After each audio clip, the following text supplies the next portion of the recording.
welcome and welcome back to my channel. This is girl JustReachel. If you're new here, thank you for clicking on this video and make sure that you subscribe. Okay, so in today's video we're going to be debunking some common misconceptions on Locs. You know, there are people who have their opinion and they just think that people with Locs, they do this or they don't do that, or they do things in a particular way. And then there are people who just really put a stigma on those with Locs and they subconsciously do it, you know, and sometimes they just tend to behave a particular way whenever they see someone with Locs or dreadlocks. So we're just here to kind of flesh it out and to not proceed with that type of mindset, you know. Yeah, so let's get into the video.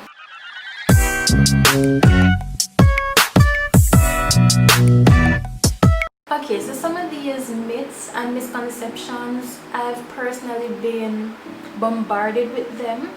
So some of them are kind of personal, some of them I have literally seen people approach others thinking such things, right? So we're going to start off with people who would think that Locs are only of a religion. So you know that the Rastafarians, they are mostly common for how they wear their hair. They have locks or dreadlocks, whichever you prefer to call them, and they just think that once you get locks, you have now transformed and being converted into the Rastafarian culture or religion. But that is not so, because you have people who get locks for fashion. You have fashion locks, you have locks based on culture or where they're originated from, and then there are those who have locks because of their religion. But that is false. I don't want anyone to just go about thinking that it is quite fine to say that, oh, Rasta, or you know, that is how they would hail you up, especially here in Jamaica. If you have locks, people tend to call you Rasta, or you know, sister and all of that. But yeah, it is not just because of your religion why people have locks. People have locks because of fashion or whatever the case may be. On to the next one. People think that only black folks or black people can have locks. I've always said this in my video that I think that locks are for everyone. It's not just for people of the black race. I really like to see people who are of Caucasian type of hair. I love to see them with locks. Trust me, they are so beautiful to me, because just how their locks are formed, and you know, the size of it, especially when they have like in chunky locks, it just really beautifies them. And I'm just here to tell you that is false. Okay, so it's not only people who have kinky hair like ours can have or should have locks. You shouldn't think that, oh, if you're not black or if you don't have kinky hair, you shouldn't get locks. Who are you to tell someone that they cannot have locks? You get what I'm saying? Alright, so growing up as a child, I've always heard this, that if you have locks, you don't wash your hair. So there are people who think that if you have locks, you do not have to wash your hair. Like, come on guys, that is completely false. Okay, how does that make sense? How do you go about, you sleep on the pillow, or you go about traveling among others and your hair is dirty? Like, really and truly, have you actually smelled like someone who has locks and say that they are smelly? I'm talking about people who are well kept. Just looking at them in their attire and their skin, you know, they look clean and all of that. Have you ever smelled their hair before? Exactly. So no, that is just ridiculous. That is nasty, as a matter of fact. How can you not wash your hair after installing locks? That just doesn't add up, guys. So on to the next one is that some people think that locks are not neat or they're not professional. I beg to differ. So that is false, guys. Like, really and truly, there are women in the army, like especially in the US, because I follow some of those girls on Instagram. they have locks and they're in the military and they can style their hair any way they want to, and they look so beautiful just the same as if you are a loose natural or you had straight hair or whatever style that they would call as neat. So for people to say that locks are not professional, there are so many ways that people can style their locks, both men and women. I know that for men though, they would prefer not to employ them because they have long hair, but they too can groom their hair, you know, make it look professional and fitting for the workplace, whether it be for school, for church, for the office, anyone, just the same. Your hair can be very much kept and groomed and look professional. So do not put a stigma on those type of people and do not employ them just because they have locks. Like, come on. Okay, so onto this one. Even when I was doing cosmetology, I used to hear people, you know, in my group, because we used to do group work and all of that, people in my group used to say that, or their clients would come in and they would literally say that they haven't washed their hair in a while because that I'm going to share with you right now. So the next thing is, people believe that dirt makes your hair grow, or in this case makes your locks grow. Guys, let me tell you something. There is no way that you can say that and believe that, because if your hair is dirty, it means that your hair is smelly. It has accumulated dust and particles from your clothing, your sheet, from your headwear, whatever the case may be. So how can that make your hair grow? That is just false, that is rubbish, that is disrespect to your own personal hygiene. You have to wash your hair to keep it clean, and clean hair enables healthy growth. Alright, so I can't believe people usually say that. I used to hear that and people are still saying that. Like, come on, don't you wash your hair? Like, how often do you wash your hair, guys? Comment below.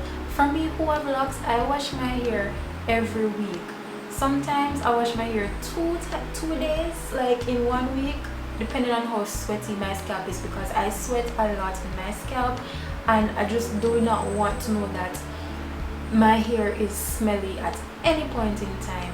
Even if I add like oils to my hair, like say 3 times during a week, I have to get up and go and wash, because all of that mixed with the sweat and then dust and all of that, you have to wash. Let's say for instance, right, you in the country area would go and you burn your rubbish and you're sweaty, and then the scent of the smoke trapped in your hair. What you're gonna do, you're gonna let that stay in and say like, oh yeah, my hair's still gonna grow and whatnot. No guys, you have to keep your hair clean. You have to keep your locks clean. There is no way that dirt will enable growth.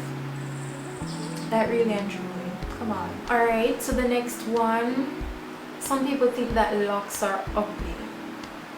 Alright, so generally I'm going to say that locks are beautiful. No matter the type of hair that you have, locks are beautiful. It is just how you choose to wear your crown. But you have this thing that we know as the ugly stage of having locks. So that is like the budding stage. So you just got your locks, and then like leading up to like your first year, your second year, you find out that your locks aren't like fitting your face. That is when we would be objective to say that, alright, my locks are ugly or whatever. But generally your locks are not ugly, they are beautiful.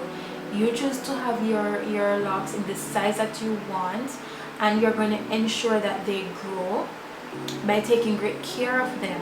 Alright, so really and truly though, no love, locks are not ugly. Locks are so beautiful. It's just your hair, it's regular hair. It's like nothing added, nothing taken away from your natural hair growth.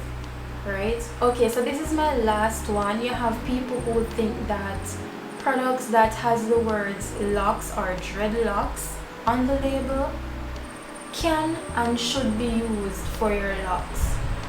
There are people who they still use products on their hair, like for example gels and other heavy chemical or products, but I just think that you should just use as limited amount of products as you possibly can, because some of these products, they accumulate so many built up on your locks, guys. Sometimes your hair will look heavy, it will feel heavy, it will feel so stick and gummy, like it is as a result of the products that you use. So I know that there are lots of black owned companies right now, and they are really basking into the whole starting your business, especially during this pandemic right now.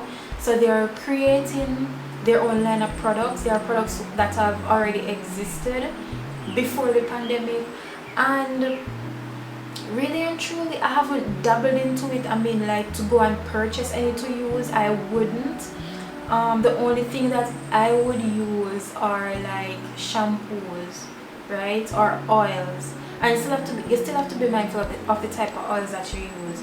But like for example the lock-in gel, I haven't used any of those before though, but still, as I keep on encouraging you guys, just use shampoo to wash your hair, because with your locks, you just need your locks to continue to grow in thickness, right? So you do not want to use conditioners or leave-in conditioners, because those will help to detangle your hair and to make it softer, which will cause thinning. So you do not want that. You want your locks to grow thick and lovely. You do not want to find out that some of your locks are looking like they're about to fall out or anything like that, guys. So when I tell you that, you really do not need to be adding all of these products once you transition to locks. Believe me when I tell you, and you cut back on so much money spending, guys. I cannot stress this enough. Like, since I got locks, I spend like just a small amount of money, you know, because it's just shampoo and it is just oils, and especially the oils, they last me so long. They last me for months. They last me for months, guys. I do not have to keep repurchasing like every 2 months, every 3 months or whatever, especially if you're using them generously. So no, guys, please, not because you see these products having the word locks or dreadlocks on them mean that you should go and buy them and use them. Alright, but if you're the type of person who likes to add gels to your hair, then that's just on you. I hope that when you know there's built up, that you're able to get rid of them, because I know that is going to be a struggle, no doubt about that, right? So yeah, these are just what I have gathered together for this video. I have been faced with, especially the religion one, people who thought that I'm no Rasta because I have a Rasta in my family. So they just think that, okay, I'm just going into this now, I'm just living this life of, you know, trying new things and all of that. But no, my lock journey has taught me so much. I have been rooted in my spirituality so much, guys. I keep telling you all this, like, trust me when I tell you, like, this journey so far is a blessing for me. It is teaching me how to just let go and let God, you know, just let go and let God. Do not let certain things bother me, just like how I have to wait to see my hair grow long, which is exercising patience. I exercise patience with a lot of other things. I'm still learning along the way. I'm learning what to be patient with and what not to be patient with, because you know that there are things, or there are people who can be wasting your time, and you're there just being so cool and chill and being patient with them, and in the long run you reap nothing from that. So you know, it is just a fulfilling, loving journey and experience, and I'm loving this, guys. So yeah, debunking myths and misconceptions on logs. I hope you like this video. If you feel like you have been putting a stigma on people with logs, I hope that you will not proceed with that mindset as of today watching this video. I hope that you will like this video and that you will comment if you've heard of any misconceptions, or if you have logs and you have been bombarded with some of these or others. Let me know, please. I would like to hear from you directly. Subscribe if you haven't already, and thank you again so much for watching.